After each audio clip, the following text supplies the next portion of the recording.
My name is Machowski, and tonight I will be presenting on human perfection and the inherent imperfection. Tonight, you all have witnessed the culmination of a long and tiresome journey. The process of the senior thesis class includes deciding upon a topic, drafting the thesis statement, and then proving that single statement through a network of primary resources, articles, studies, and experts. And then compiling the information into one cohesive document. That is no easy feat. However, that is not the end of the process, is it? The final step in completing your senior thesis is to stand before a panel and defend what you have worked so hard to prove. So this raises the question, what will I be standing and defending in front of you today? In answer to that question, I'm here to share with you all an up-and-coming danger that comes masked, as many things do, as a blessing: genetic engineering. My thesis statement, which I formulated earlier this year, is as follows. Any genetic modification of reproductive cells should be viewed as an overstepping of God's sovereign divinity. Therefore, as Christians, we should not support nor condone any infrastructure or technologies supporting genetic engineering. So, what does this mean? Well, it means that I've done my research. I didn't have to look much further than Trinity's name and logo to figure out who I would be speaking to today. You, Christians. I chose the spiritually oriented topic because I truly believe that as Christians, we need to be aware of what is out there in our world. Now, before we dive into genetic engineering and why it seems to overstep our Creator, I must make something very clear to you all beforehand. I am not God, and this thesis is not the Bible. Genetic engineering is a modern problem that deals with modern terminology in a modern world. This means that there isn't an 11th commandment explicitly outlining that the adding or removing of DNA in a reproductive cell will land you outside the circle of blessing. However, we read in 2 Peter 2:3 that his divine power has given us everything we need for a godly life through our knowledge of him who called us by his own glory and goodness. This shows us that the Bible has everything we need to point our moral compass in the direction of Jesus' footsteps. So my presentation uses scripture, interpreted through humans, attempting to build a guide for us Christians in relation to this topic. But before the realm of why genetic engineering oversteps God's sovereignty is even first discussed, we must understand what genetic engineering is. According to genome.gov, genetic engineering, synonymous to genetic modification, is a process in which laboratory-based technologies are used to alter or change the DNA or genetic makeup of an organism. To exist within the scope of my thesis, specifically human reproductive cells. To genetically modify a human, a doctor and a scientist will collect the father's sperm and a mother's egg, edit the DNA in each cell by removing or replacing certain sequences of DNA, and then monitoring and growing the zygote, or early life of the child, in a laboratory through in vitro fertilization. However, it is important to understand that this thesis is not discussing the matters of gene modification and all that the process entails, rather solely looking at the genetic engineering as a whole, including its moral and, more importantly, spiritual implications. Let's begin with foundational truth. The world is not perfect. From the very beginning, Scripture tells us that after the fall in Genesis 3, sin and imperfection have entered creation. This did not surprise God. In fact, the brokenness that we see today still plays a part in his greater redemptive plan. Paul writes in Ephesians that we have been predestined according to the will of him who works out everything in conformity with the purpose of his will. That includes our flaws. The challenges that we face aren't random. They are woven into a story much bigger than our own. Nowhere is this more evident than in the design of human beings. In Genesis 1, God says, "Let us make mankind in our own image." This is not a casual or fleeting remark. That is the creator of the universe declaring the sacredness of human life. Every person is intentionally and meticulously crafted to reflect God's character and glory. When we start tampering with the genetic building blocks of life, we risk distorting that divine image. There is a difference between healing what's broken and trying to rewrite what God has already deemed good. Of course, science has made incredible strides. We now do have the ability to edit genes before a child is even born, potentially removing certain diseases or unwanted traits. However, just because something is possible doesn't mean it's right.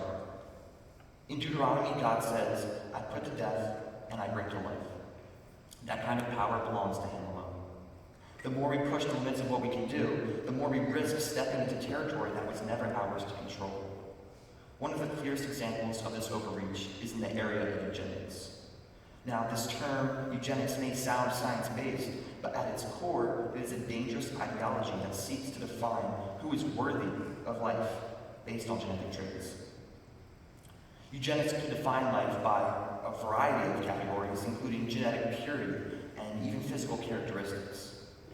Eugenics is the kind of philosophy that fueled the horrors of Nazi Germany, where the so-called ideal human being became an excuse for genocide. And while today's genetic engineering doesn't look the same on the surface, the foundation is worryingly similar. A belief that we can and should control what kind of people are allowed to be born. Let's look at this from a social standpoint. The ability to genetically enhance offspring, or any human, would likely be only available to the wealthy, creating a wider divide between those who can afford genetic advantages and those who cannot. According to data from Public Medical, even the simplest forms of gene therapy currently cost upwards of $2 million. That's not accessible. That is elitist. It is a system that threatens to value people based on their biology rather than their humanity. And what does that mean for individuals born with disabilities or differences? What happens to the child that was born with sickle cell anemia, or the one born with a rare disorder that science didn't even yet know how to edit out? Would they still be celebrated as bearers of God's image? Or would they become examples of what could have been fixed if only their parents had enough money? We must see the real danger here, morally, socially, and spiritually. The Bible is full of stories where God uses what the world sees as weak or flawed to reveal his strength. The Apostle Paul writes that God's power is made perfect in our weakness, and in Proverbs we are warned that all the ways of a man are pure in his own eyes, but the Lord weighs the spirit. In other words, just because something seems wise or good to us doesn't mean that it always aligns with God's will. When we choose to alter the genetic code of life, we're not just exercising a scientific curiosity, but we are making a statement that says we believe we can improve upon what God has already made. And that's not stewardship. That is pride. And Scripture is clear about what pride means. Pride goes before destruction, says Proverbs 16. The biblical calling of stewardship calls humanity to care for creation, not dominate or redesign. So how about physical implications? In genetic modification, there are some significant unknowns. We are dealing with systems far more complex than we fully understand. Genetic changes made in one generation can ripple out unpredictably into future ones. We might solve one problem only to create a dozen more down the line. That's not wisdom. It's blindness disguised as progress. And yet, even in this, there is hope. There is hope when we remember who we are and whose we are. Christians are not called to be creators. We are called to be stewards, caretakers of a creation that was declared very good by the one who made it. That includes the messy parts, the struggles, and even the pain. Sometimes the very things we wish away are the ones God uses to shape our hearts and deepen our faith. Here, I just want to pause for a moment and be honest with everyone here. Not just as someone giving a speech, but as a 17-year-old who still has a lot of life left to experience. I know I don't have all the answers. I'm not a parent. I haven't had to look into the eyes of a child I love and make an impossible decision. And I can only imagine how hard it must be to be faced with a diagnosis that could threaten the life or well-being of your child. If I were a parent and a doctor told me that there was a way to make sure that my child wouldn't suffer, honestly, I don't know. I'd love to think that I trust God's plan perfectly, but that would be a real test of faith for me. Because when you love someone that deeply, the instinct is to protect them at any cost. And that is what makes this issue so complicated. It's not just about the science or the theology, but it's about the very core of what it means to be human, to love, to fear, to want what's best for someone, even if it means stepping into a gray area. And I don't want to minimize that struggle. I don't want to stand up here like it's an easy black and white call, because it's not always an easy call. This is a topic that sits at the crossroads of love and ethics, of faith and reason, of hope and of fear. And I think that's where God does some of his deepest work, in those messy and uncertain places. See, the humanity in all of us wrestles with this tension. We want to fix what's broken. We want to protect what's vulnerable. But we have to ask ourselves, at what cost? What do we sacrifice when we take the pen out of God's hand and start writing our own story? Do we risk erasing the very things that shape us, the pain that humbles us, the imperfections that teach us compassion? If we start choosing the best traits for our children, the stronger, the smarter, the healthier, what are we saying about the value of a life that doesn't meet those criteria? What happens to the idea that we are all fearfully and wonderfully made? That we each have a purpose, not in spite of our differences, but because of them? These aren't just theoretical questions. They are deeply personal. They force us to reckon with the limits of our own understanding and lean on something greater than ourselves. Because the truth is, being human means that we are going to face suffering. We are going to face brokenness. But God doesn't promise to take those things away. He promises to walk with us through them. He promises that none of it is wasted. So, if I had a child and I was given a choice to erase their pain with a single genetic tweak, would I hesitate? I'm unsure. It would be a decision that I would have to wrestle with. But that is where the beauty of faith comes in. It's not about pretending that a choice is easy, but it's about trusting that even when it's hard, God is still sovereign. And sometimes that means saying no to something that feels good in the moment because you believe in something greater than comfort. You believe in obedience and trust and the sacredness of life exactly as it is. So, as we look on into the future of genetic engineering, we have to ask ourselves not just what we can do, but what we should do. Are we honoring the image of God in every life? Are we trusting His plan, even when it doesn't match our preferences? Are we walking humbly, or are we trying to pick up? Isaiah reminds us that God's ways are higher than ours, and His thoughts are not our thoughts. And, well, maybe that's the point. Maybe the answer isn't in trying to perfect the world, but in learning to love it as God has made it, and to trust that His definition of perfection is far greater than ours will ever be. Thank you.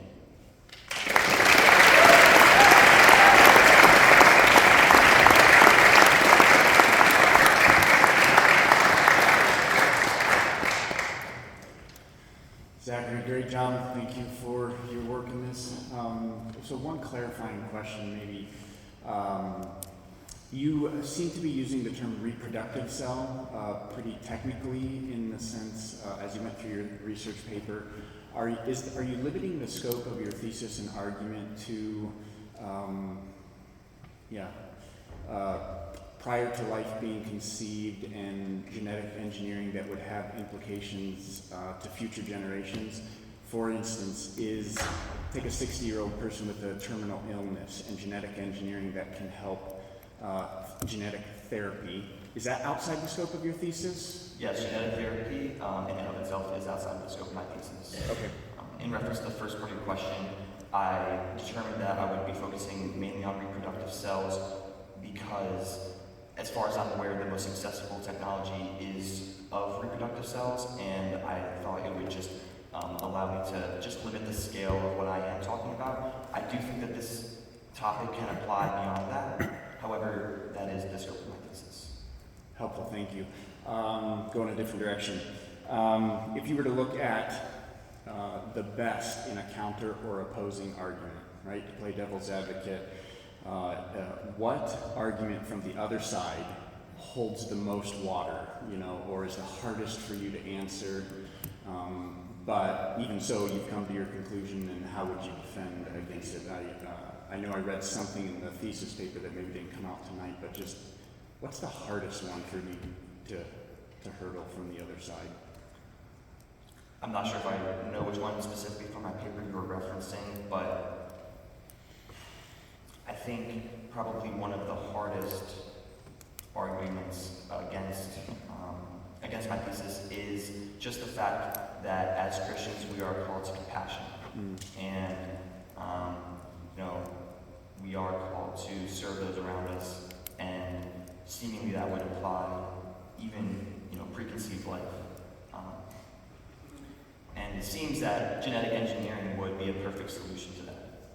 However, through my study of just scripture and resources, I believe that it is a very hard line to walk along, and I would personally fall on the side of that while yes, we are called to compassion, I think that this is a very clear overstepping of what we are called to do.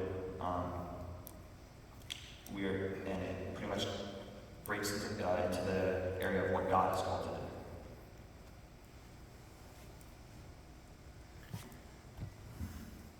Good evening.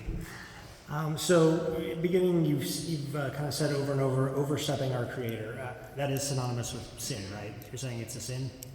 I would, yes. Okay. So, if a child is born with a birth defect, maybe like a club foot or something, is it okay to surgically fix that after birth? Yes, I would absolutely say that a surgical approach rather than a genetic approach is definitely viable. I think that fixing brokenness, in the world, that is a compassion that we can be called to. However, I think that redefining a genetic sequence that is, in my belief, ordained by God, that would be where the steps over the line.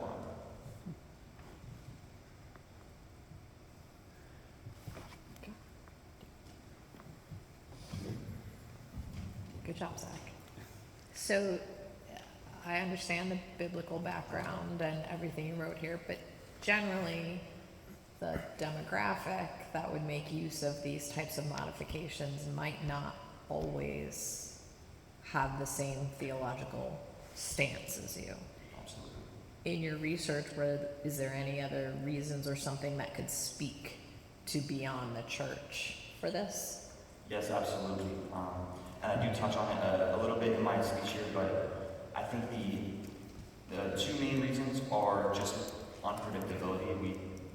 There haven't been enough cases, I believe, that we can understand what these effects will have rippling out to future generations, because there haven't really been future generations to be had yet.